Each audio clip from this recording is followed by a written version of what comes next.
गच्छामि द्वितीयं संघं शरणं गच्छामि तृतीयं बुद्धं शरणं गच्छामि तृतीयं बुद्धं शरणं गच्छामि तृतीयं धम्मं शरणं गच्छामि तृतीयं धम्मं शरणं गच्छामि तृतीयं संघं शरणं गच्छामि तृतीयं संघं शरणं गच्छामि पाणातिपाता वेरमणि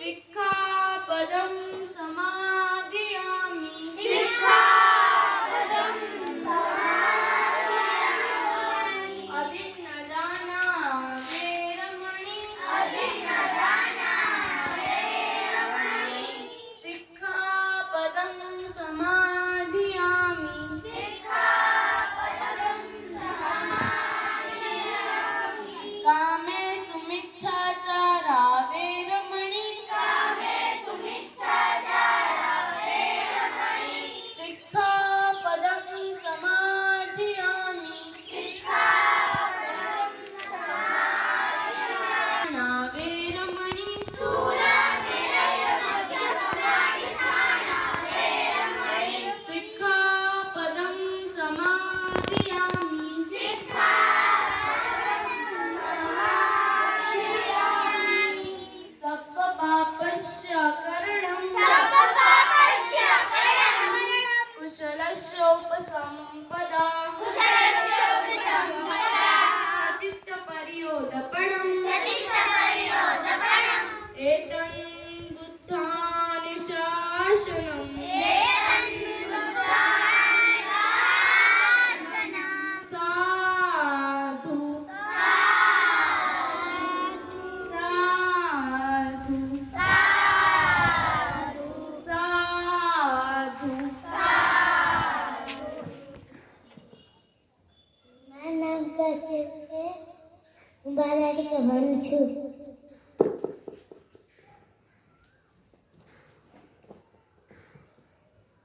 જય ભીમનો ઉદય. મારું નામ રુદ્ર છે.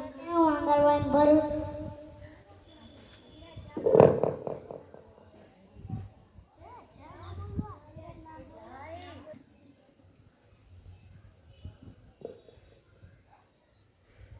જય ભીમનો ઉદય. મારું નામ જય ભીમના ઉદય. મારું નામ જેનું છું. 3માં અભ્યાસ કરું છું. આજે હું તમને ડૉક્ટર બાબા સાહેબ વિશે થોડું જણાવ્યું. તેમનો જન્મ 14 એપ્રિલ 1891માં મહુ મધ્યપ્રદેશમાં થયો હતો. તેમનો પરિનિર્વાણ 6 ડિસેમ્બર 1956માં દિલ્હીમાં થયો હતો. ભીમરાવ આંબેડકરનો જન્મ મહારાષ્ટ્ર અછુદર ગણાતી મહારાજાતીમાં થયો હતો. તેઓએ તેમના માતા પિતાનું 14મું સંતાન હતા. બાળપણથી તે અભ્યાસમાં કુશળ, બુદ્ધ, પ્રતિભાત, રાવતા બાબા સાહેબ 32 ડિગ્રી સાથે અષ્ટશાસ્ત્ર સહિત વગેરે ક્ષેત્રની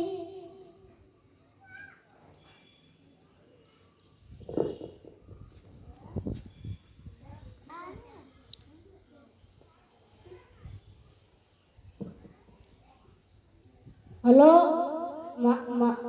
મારું નામ વિરાજ છે. હું પહેલા ધોરણમાં ભણું છું.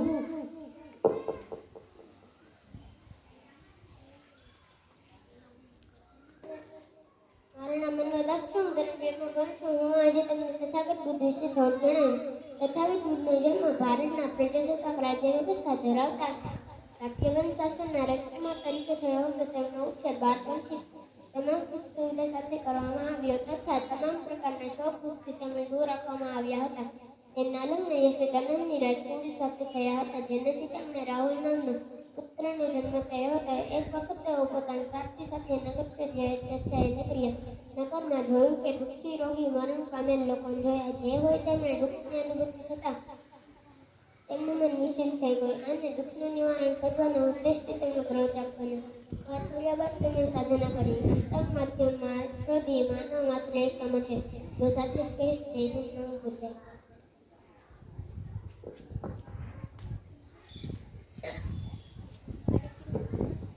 જય ભીમ નમો બુદ્ધાય. મારું નામ મકવાણા આરતી રાજેશભાઈ છે. હું ધોરણ 6 માં અભ્યાસ કરું.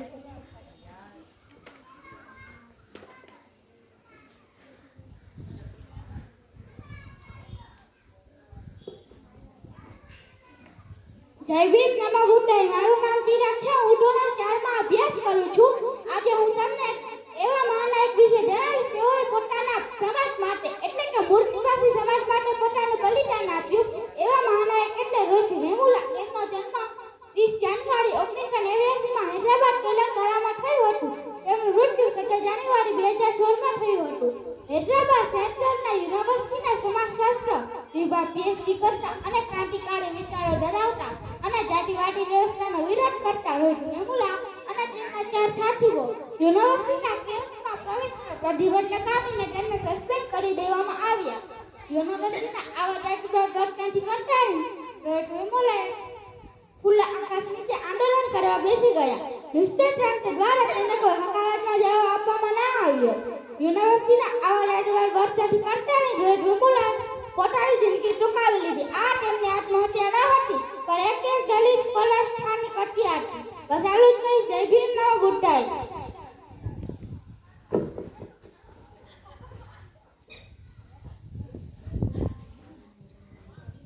જય ભીમ નમો બુદ્ધાય. આજે હું તમને क्रांतिकारी विमर्श जણાવીશ. हमारे गले में आंधी और पीछे झाड़ू जुड़ाने की आजादी देने वाले वीर बैंक में को सच नमन. कभी प्रश्न કર્યો છે કે છઠના દિવસે રાંધવાનું શું કામ, સાતમના દિવસે ઠંડુ શું કામ ખાવાનું, આઠમના દિવસે મેળો ઉજવણી શાની? વર્ષો પહેલા વીર બેકમા નામના બહુજન સમાજના ક્રાંતિકારી પેદા થયા હતા, જેમણે નાની જાતિના ભેદ દૂર કરી સમાનતાનું આંદોલન ચલાવ્યું. તેના વિરોધમાં શસ્ત્રની તળાવમાં પાણી લાવવા 32 લક્ષણ પુરુષની બલિ આપવાનું ષડયંત્ર કર્યું. ત્યારે બહુજન લોકોની પરાકાષ્ઠા હતી. જે ગામના છેવાડે રહેતા એટલે કે બહુજન લોકોને ગામમાં પ્રવેશવાનો કોઈ અધિકાર ન હતો. લોકોને વસતા અને ભજનમાં પ્રવેશી શકતા ન હતા. એટલે કે બહુજન લોકોને ગામમાં પ્રવેશવાનો કોઈ અધિકાર ન હતો. બસ આટલું જ કહીશ. જય ભીમ નમો.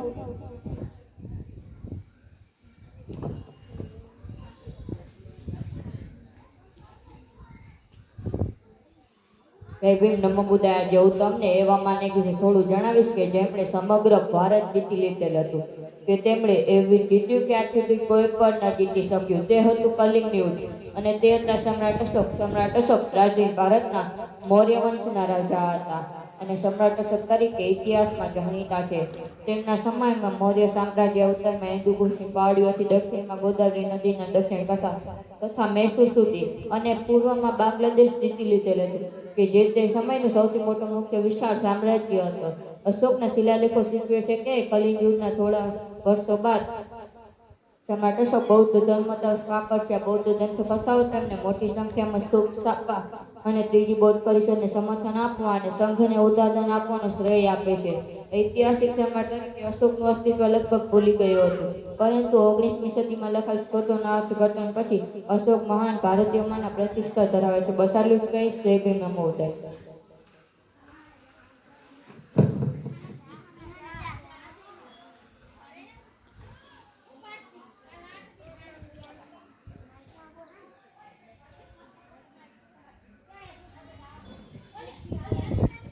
મારું નામ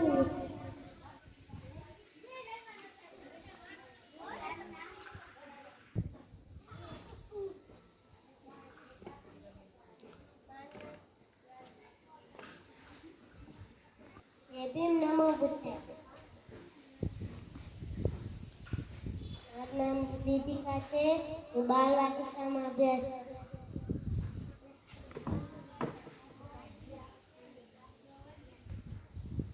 જય ભીમ નવોદય. મારું નામ વાજારીનો છે. હું ધોરણ 3 માં અભ્યાસ કરું છું.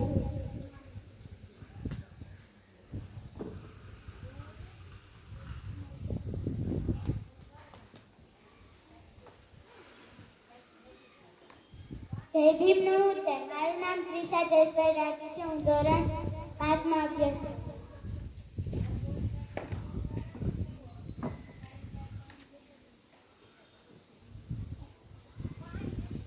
જય ભીમ નવોદય. મારું નામ દિવ્યાંશી અરવિંદભાઈ અંજારા છે. હું ધોરણ 2 ભણું છું.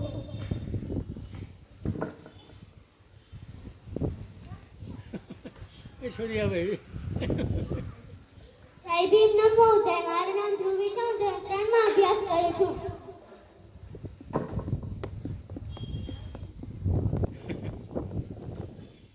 જય ભીમ નવોદય. મારું નામ મારુતિ રાજેશભાઈ છે. હું 5માં અભ્યાસ કરું છું.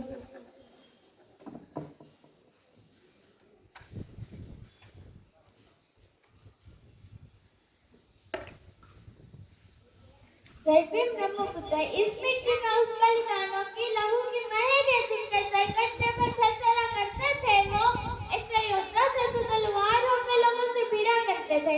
जहाँ कोई सोच भी सकता था कि जंगलों और पहाड़ों में पली बड़ी एक बालिका देश की आजादी के लिए अपने प्राणों की आहुति देंगे, वहीं से निकली एक चिंगारी जिसने शिक्षा, स्वाभिमान और बलिदानों की मिसाल दिया थी.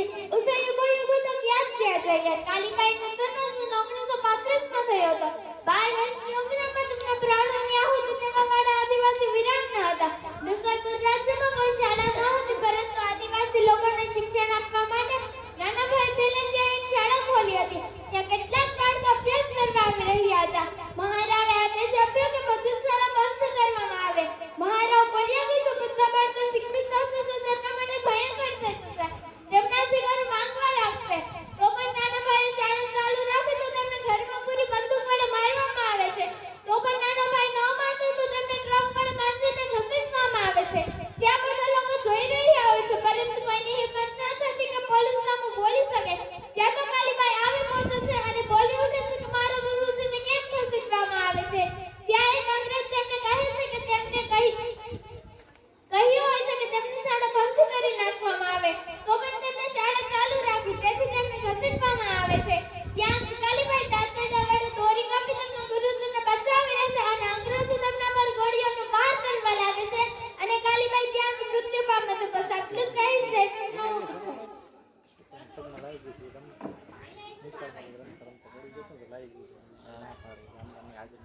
જય ભીમ નવોદય. મારું નામ જાનુ છે. હું ધોરણ 7 માં અભ્યાસ કરું છું. આજે હું તમને સાવિત્રીબાઈ ફૂલે વિશે જણાવીશ. ભારતની પ્રથમ મહિલા શિક્ષિકા અને મહાન સામાજિક કાર્યકર્તા માતા સાવિત્રીબાઈ ફૂલેનો જન્મ સતારા જિલ્લામાં થયો હતો. તેઓ ભારતની પ્રથમ મહિલા શિક્ષિકા હતી.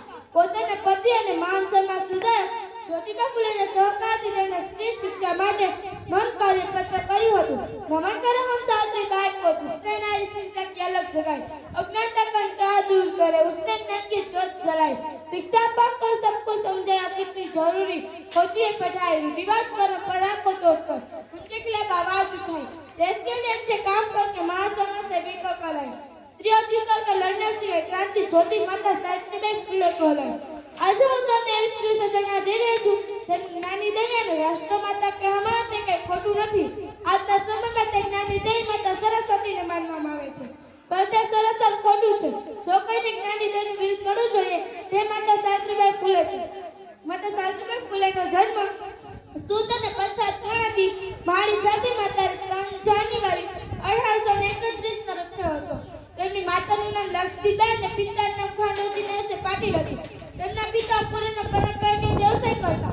આથી ગરીબ હોવાના કારણે તો અભ્યાસ કરી શક્યા ન હતા. એ સમયમાં ઘણા દૂષણો હતા. એ દૂષણમાં બાળવીની પ્રથા પણ હતી. એ બાળવીની પ્રથામાં દીકરા અને દીકરીના લગ્ન બાળ અવસ્થામાં કરી દેવામાં આવતા. આથી 9 વર્ષના સાવિત્રીબાઈ ફૂલેના લગ્ન 12 વર્ષના જ્યોતિબા ફૂલે સાથે થયા. લગ્ન બાદ તેઓ પુણે આવ્યા બાદ માતા સાવિત્રીબાઈ ફૂલેમાં અભ્યાસ માટેની લાગણી જોઈ તેથી પ્રભાવિત થઈને ઘરે જ અક્ષર લખવાની શરૂઆત કરી. જ્યોતિબા ફૂલે માતા સાવિત્રીબાઈ ફૂલેને ભારતના પ્રથમ મહિલા શિક્ષિકા બનવા માંગતા હતા. આથી હેમંતનગર પૂર્ણમાં તેઓ પ્રશિક્ષણ આપવાની શરૂઆત કરી. તે સમયમાં દીકરીની પત્ની ગણતી સમાન ગણવામાં બાકી હતી ત્યાં સમયમાં તેઓ એ જ કાર્ય કર્યું. साजिद ने कीचड़ को पर पत्थर का मार उतारना था सपा से बिजली शोध का भारत की प्रथम माला जो कहलाती कन्या के शिक्षक के लिए समाज से भी लड़ता थी તે જ્યોતિબા ફુલે સાથે મળીને 1848 માં પુણેના ભીલવાડામાં પ્રથમ કન્યા શાળાની સ્થાપના કરી. તે મધ્ય અને લિંગના આધાર પર થતા લોકો સાથે અનુચિત વ્યવહાર અને ભેદભાવને સમાપ્ત કરવાનું કાર્ય કર્યું. બધાને સમાજમાંથી બહિષ્કાર કરી દેવામાં આવ્યા. પરંતુ નિડર સાવિત્રીબાઈ ફુલે હાર માન્યા વિના દીકરાને અભ્યાસ કરવા જતા હતા. જ્યારે તો દીકરાને અભ્યાસ કરવા જતા ત્યારે સમાજના લોકો તેમને પર કાદવ, કીચડ, છાણ વગેરે જો મારો કરતા અને અપશબ્દો પણ કહેતા હતા. ત્યારે તો નિરાશ થઈને જ્યોતિબા ફુલેને કહેતા કે જ્યોતિબા ફુલે માતા સાવિત્રીબાઈ ફુલેને સમજાવતા કહેતા કે હજી તો તારા સમાજનો ઘોડો આગળ લઈને આવવાનો છે, હજી તો તારા સમાજને શિક્ષિત વર્ગ બનાવવાનો છે. તો આ હતાશ થઈ જાય તો કેમ ચાલશે? ત્યારબાદ માતા સાવિત્રીબાઈ ફુલે ઘરથી દીકરીને અભ્યાસ કરવા જતા હતા. कब तक क्यों चूल्हे चौके में बसे रहो कि अब तो थोड़ा आगे बढ़ो, शिक्षित करो और संघर्ष करो. એ સમયમાં જે કાર્ય કોઈ ન કરી શક્યું એ માતા સાવિત્રીબાઈ ફુલે કરી બતાવ્યું અને ભારતના પ્રથમ મહિલા શિક્ષિકા બની. સલ્યુટ કહીશ. જય ભીમના બુદ્ધ.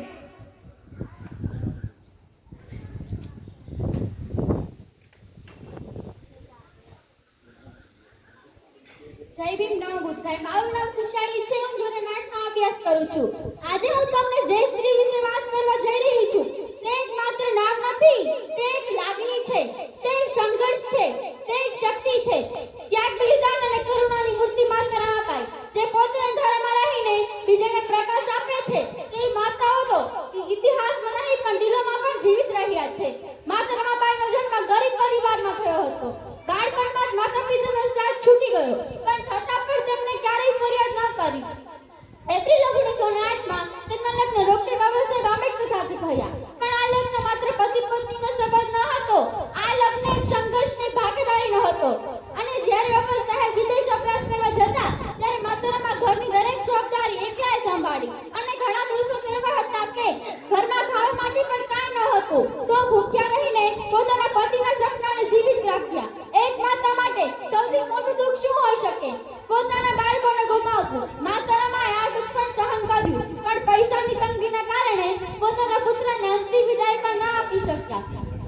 મારી માતાઓ અને બહેનો, માતારામાં શીખવે છે કે શક્તિ માત્ર અવાજમાં નથી, સહન શક્તિમાં પણ હોઈ શકે છે. સ્ત્રી માત્ર ઘરની જાણીતી નથી, તે ઇતિહાસ બને છે. જ્યારે સ્ત્રી મજબૂત બને ત્યારે આખું સમાજ મજબૂત બને. જો સ્ત્રી મક્કમ થાય તો પહાડ પણ ઝૂકી જાય, તેના આંખના આંસુમાં પણ શક્તિ છૂટી જાય. માતારામાનું જીવન માત્ર કથા નથી, તે એક સંઘર્ષનો પાઠ છે, તે એક સાચી શક્તિનું ઉદાહરણ છે. ચાલો આપણે તેમના ઇતિહાસમાં પ્રેરણા લઈ અને આપણા જીવનમાં પણ સંઘર્ષ, હિંમત અને ધીરજ બનાવીને આગળ વધીએ. એક સફળ પુરુષ પાછળ સ્ત્રી હોય છે, પણ અહીં એક સ્ત્રી પાછળ આખું સમાજ મજબૂત બન્યું. બસ આટલું જ કહીશ. જય ભીમ નમો બુદ્ધાય.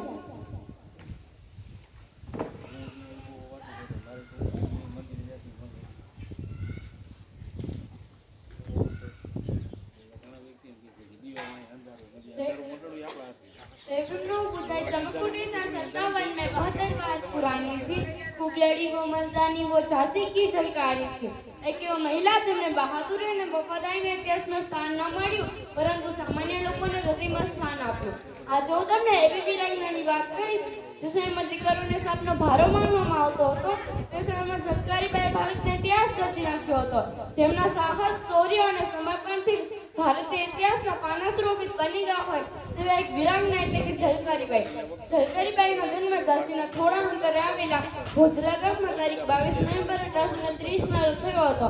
તેમની માતાનું નામ ધનિયાબાઈ અને પિતાનું નામ મૂળચંદ હતું. પિતા મૂળચંદ ઘરે જ કપડાં વણતા અને માતા ધનિયા અન્ય ઘરકામ કરતા.